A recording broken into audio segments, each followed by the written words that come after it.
to collapse is even more painful, but then they have no options left. And then that's where the real threat is how totalitarian will our system become? And if you look at this recent thing with coronavirus and the collapse, the totalitarians are still very much in charge.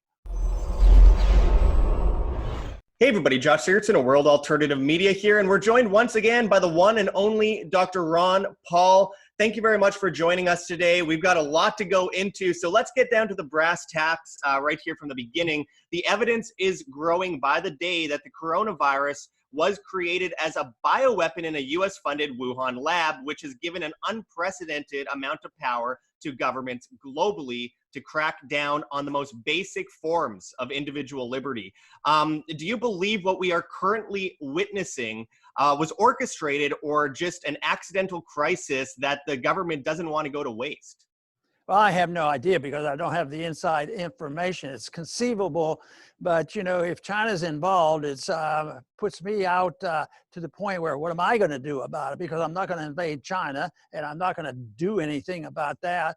But I do suspect that our government's been involved in this kind of stuff all along.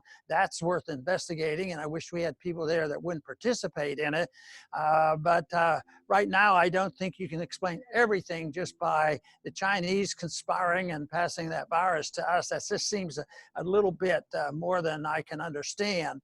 But obviously, it is a problem. But I think the problem itself, I see the real tragedy is that the problem isn't nearly as bad as what they paint it to be. It's the end of the world for some, and yet things are getting bad in our county here where I live. We've had 5 or 6 cases, and it's been the reaction to this. I know it's important on how it occurred, what the motivations were, but it's the reaction which is of the greatest danger to us. So it's the reaction to this, along with the crash of the market, that has really interfered with our economy and our civil liberties, and that's where I address most of my most of my attention to. Does it concern you that almost every single country in the world is taking the advice of the World Health Organization and locking absolutely everything down? Well, it's shocking, and I think you can trace that back to the Fauci and the Bill Gates conspiracy, because that is, and they're controlling their reaction, so it doesn't take a whole lot. Yesterday, I had on my program and talked about 1957. 116,000 Americans died, and it was a year that I remember so very, very well. And yet it was a non-event.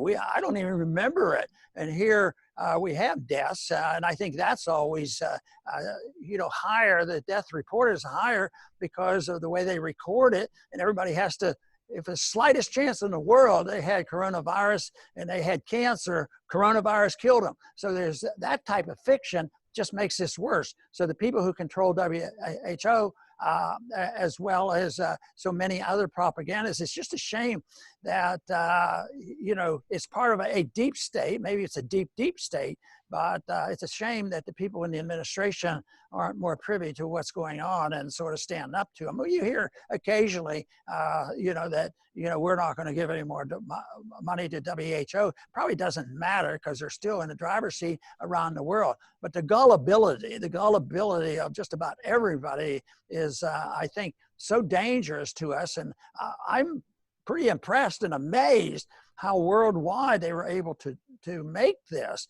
And but we get trapped in taking a different position because it comes across as, oh, you guys don't care. You don't care about people dying, because some people do die. But they die from influenza and malaria and tuberculosis. And there's statistics out that show the total deaths during this last 4 or 5 months hasn't really gone up. So if the virus is coming in and adding fuel to the fire, the death total would be skyrocketing, but I don't see evidence of that. And besides, I have no confidence whatsoever in the government solving these problems. I think they're capable of making them worse, but they can't solve it. So I think the sooner we get the government out of the business to managing these affairs, both in helping to create, which is terrible, as well as the treatment that we're supposed to follow. As a physician, I'll just say I think they are so far removed from doing the right things, like keeping people locked up and don't get into sunlight. I happen to believe that sunlight is good and exercise is good. It's just totally different, and yet the people are frightened. Everything the opposition does is based on fear, and they're able to do that, and that's where the real conspiring occurs internationally. They're able to control the messaging through the mainstream media, and that's evidently a lot stronger and more powerful. It's too bad that they can't have a message of peace and spread like that and say peace is what we want. Yeah, but who Governments are at fault. That's what we need. Yeah, and you know, I don't usually give praise to the government, but I'll give them praise for the genius, evil genius of being able to get everyone, even many liberty-minded people, to lock themselves in their homes and not protest, do nothing. They can't leave their homes. I mean, it's unbelievable. They're restricting gun rights left and right, and people can't even protest it. I mean, it's unbelievable. But you know, you mentioned China and obviously the U.S. I believe they've been working together for a long time. I mean, looking at Mao Zedong and Kissinger meeting, the creation of the Trilateral Commission years ago, it seems like technocracy has been in the playbook for a long time. And this is a perfect case for technocracy as far as the government's concerned to push a cashless society. Are you concerned about how many tracing apps are coming out and the potential of just going completely cashless using this situation? Well, the truth is I don't understand it completely and totally. I do understand what a free society is like and what our government should be doing, but they shouldn't be involved. They shouldn't be participating. They should be informing us.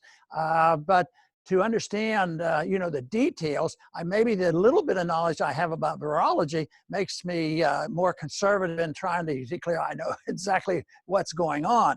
But there should be no collaboration on this. I mean, we should collaborate maybe in promoting what I said, the cause of liberty and free markets and letting individuals make choices, and why voluntarism works better.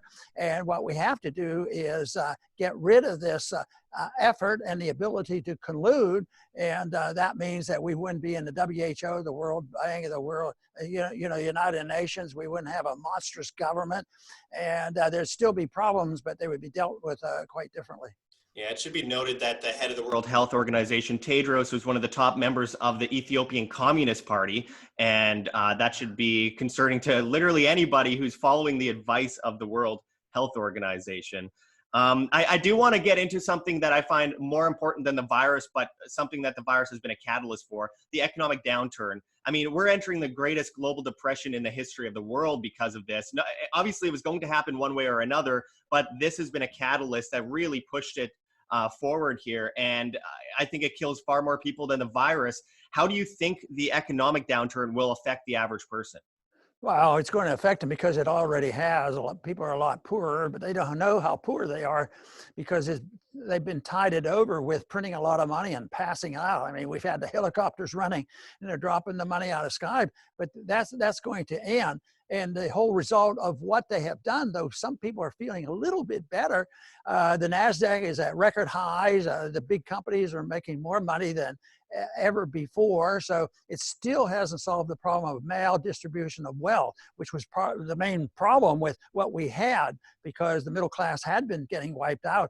They haven't even dealt with that problem. And this is going to get much worse. I think even though the market seems to be temporarily up a bit, I think stock markets in real terms are going to go down. I think we're moving into an age of stagflation, which means that we'll have a weak economy like we have. At the same time, the prices for living, the standard of living, bread and butter, the whole works, those prices are going to go up. And that means that we're taking a step in the direction of going toward Venezuela and Zimbabwe, where the cash is out there. Because right now, if it turns down, they're just talking about printing trillions of more dollars and sending it out there. But that doesn't work. If it had worked, we wouldn't have had this crash. The crash is an indicator of what's going to happen. But I think that we're going to see this, unfortunately, for years. But a cleansing of the system is what is required. You need to eliminate malinvestment on all the debt. And that they can't allow happen. So whatever they do, but the debt will be liquidated. And you can do that by people not paying their bills. There'll be a bit of that. People will quit paying their mortgages and they will not pay their rent. And that will be a bit of liquidation. But the real liquidation will be that people will still be acting and they will pay off their bills. The government will pay and cover Social Security with money that's worth 50 cents or 25 cents, and it would be total chaos. So the liquidation has to come, and what we're following is probably 10 times worse than what we did in the Depression, which prolonged the Depression from 1930 up to 1946. It didn't end until World War II ended.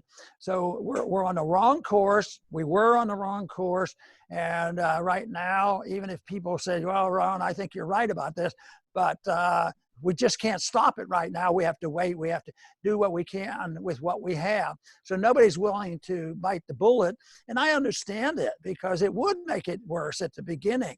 That's why it's much better to deal with this like we did in 1921. Let it roll, and people go bankrupt, but they can go back and there'll be economic growth again.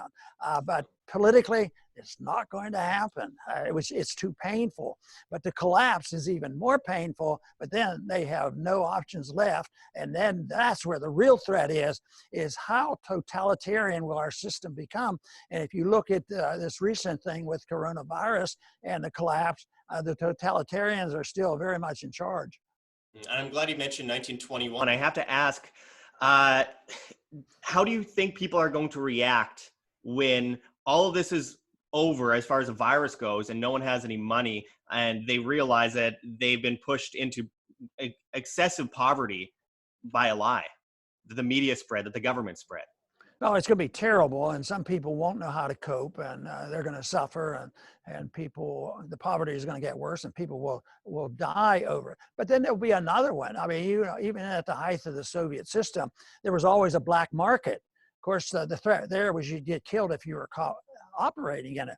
But in this country, hopefully it never gets that bad. So I think people have to operate the best they can. I think there's already a black market in labor. You know, labor costs were too high, and people will, and taxes are too high, and getting off the books is a benefit economically speaking. So I think there'll be a lot more than that, that people will operate, and that's why having a way of participating, whether it's just old-fashioned cash or silver or gold or whatever, you can participate in a system like that. But if you depend on the government managing this and them just printing more money, losing in. Yeah. Finishing this off, what is your diagnosis going forward, Dr. Paul, as far as are we heading in a positive direction, generally speaking, long term? Is this going to last a couple years? Are people going to wake up? I mean, you've been talking about these issues for years, and we're really seeing it all come to fruition. Do you see any positive silver linings? What do you think? Yes, because I think the whole problem we have is ideological. I think it's ideas. Ideas have consequences, and it makes all the difference in the world. The ideas that we're suffering from are the ideas of liberalism and socialism and inflationism and central banking, and deficits are good. It's going to come to an end. And in the 1970s, I got interested in politics because of the breakdown of Bretton Woods. And I thought that was a signal, because that was when I thought, hey, I better buy a few gold coins, you know, and people made fun of it. But those $35 coins at that time, you know, are now worth a little bit more, not in real value, but in purchasing power, they're worth more. So I think ideologically, things are moving along better. We have the Mises Institute. We have many people on programs like yours. They're out there. The internet, as bad as it is and as much censorship as there is, there's a lot of people. I use the internet in spite of my complaints because I reach a lot of people. And I think ideologically, people know something about Austrian economics. When I went to Congress, nobody ever heard of Austrian economics. Nobody ever heard of attacking the Federal Reserve, you know, these kind of things. So the Federal Reserve is on the minds of a lot of people. Even Wall Streeters now talk about the Federal Reserve. So the collapse will be very beneficial. It's a proof of their failure. But the biggest job we have is convincing enough people that we have to change our ways. I thought there was a positive sign today in Texas, because we had that arrest of the lady that just wanted to enter her business in Dallas, and it was so atrocious that the governor rewrote the executive order, and the attorney general said that she should be freed, and I think she is out of prison now. She was put in prison for 7 days. I think the sentiment has caught up with the politicians who were doing the wrong thing. So that kind of thing is very, very healthy. And I hope that they think that the positions they're taking is, it comes from the idea of liberty, personal liberty, your right to run your own life, and the right for people to act only voluntarily with no force or fraud. And I think that message is out there. I always had a positive reception on college campuses, in spite of all the nonsense going on, in spite of all the university professors and the stuff going on. I think eventually they're going to wake up and say, all this stuff was crazy. And I think they're going to, in a year or two, I think they're going to look back and say, what were those people thinking about? Locking themselves in their house, intimidated and fearful, and going broke over it. Oh, and it wasn't even necessary. So I think on the long term, but in the short term, it's going to get worse. And that's the tough part, is how do you convince enough people not to, get involved in violence? Yeah, it's crazy to see people driving around in their car by themselves with a mask on. It's so absurd. But we will learn, hopefully, eventually. Glad to hear about that woman, by the way, who just got about $500,000 donated to her from people who are standing up for her. It's good to see all the people standing up for her. As always, we really appreciate you joining us, Dr. Paul. We hope everyone checks out the Liberty Report while it's still on YouTube. None of us know how long we're going to even survive on this platform anymore. So get it while you still can, and I really appreciate you joining us today. Thank you. Good to be with you. Like what you see here, OM? Don't forget to check the links below. GoFundMe, Patreon, subscribe star. We really can't do it without you. We've been so insanely shadow banned, about 90% at this point, and 95% demonetized. As Susan Wojcicki, the CEO of YouTube, comes in and says that she is shutting down quote-unquote controversial content and cutting out the views on this controversial content by 70%. She's been bragging about it. We need your help more than ever in this battle for truth in information. You guys are what keeps us alive, so we really appreciate just even $1 a month makes a huge difference. If everyone could give just $1 a month, we wouldn't even have to worry about competing against the mainstream propaganda networks. You can also donate to our Bitcoin address on the screen for you to scan if you please, as well as in the comments and description.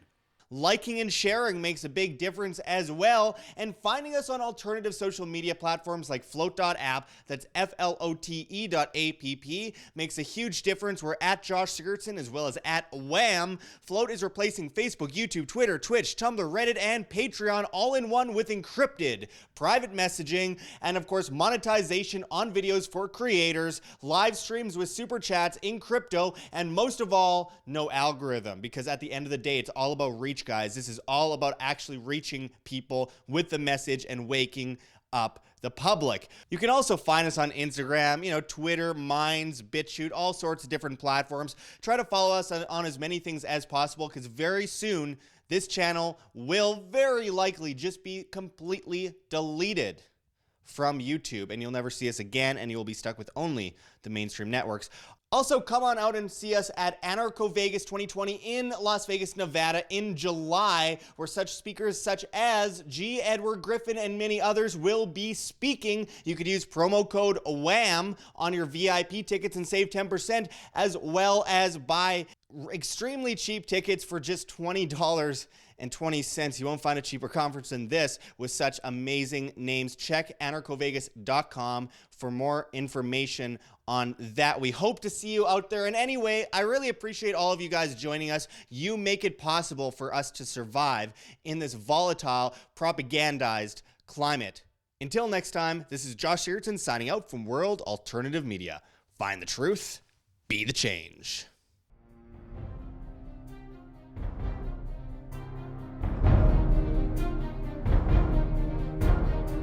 I'm sure you have already changed people's minds in your young age because you're involved, and I like that.